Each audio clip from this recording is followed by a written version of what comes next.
Senta aí, pega pipoca que hoje nós vamos voltar na época da escola onde a gente falava sobre feudalismo. E já toca aqui no coraçãozinho para esse conteúdo chegar para mais pessoas. A origem do feudalismo está na crise que provocou a queda do Império Romano no Ocidente. Isso todo mundo já sabe.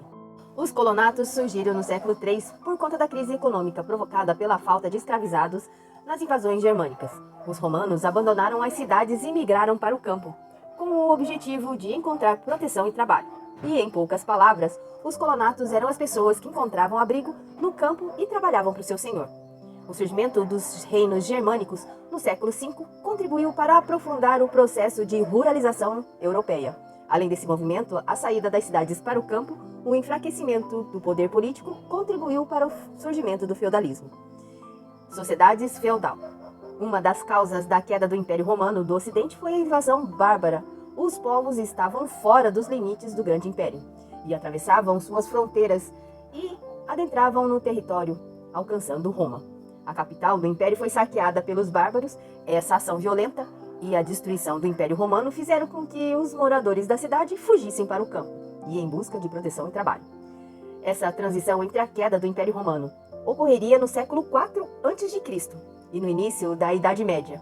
Observava-se a ruralização da Europa, ou seja, as cidades perderam suas forças para o campo. O senhor escreve, dono dos feudos, tornam-se poderosos por conta da valorização de suas terras. Enquanto isso, os imperadores concentravam seus poderes nos tempos de domínio romano. No feudalismo, o poder foi descentralizado da mão desses senhores, dos donos das terras. A Igreja Católica se fortaleceu e, nesse período, ao fazer aliança com os reis bárbaros, que instalavam seus domínios na Europa. Dessa forma, os povos pertencentes a esses reinos foram convertidos ao cristianismo, e o Papa tornou-se poderoso, não somente nos assuntos celestiais, mas também políticos.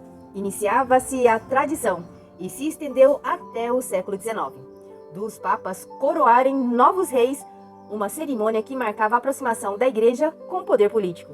E o clero? O clero se tornou uma classe social poderosa e atuante na formação da mentalidade medieval. A crença se baseava na força divina, contra o maligno e a negação do fiel, sobre os prazeres mundanos em busca da salvação de sua alma. E a cultura?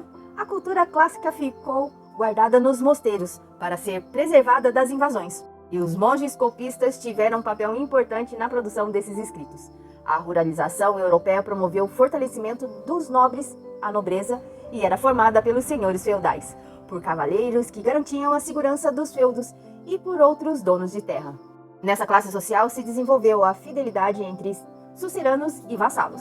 Os suzeranos eram aqueles que concediam terras e outros favores. Os vassalos, estes, em troca, deveriam retribuir o favor quando solicitados. Essa fidelidade era uma característica entre os povos bárbaros, que foi incorporada nas relações sociais. Fazia-se uma cerimônia para tornar público o acordo firmado.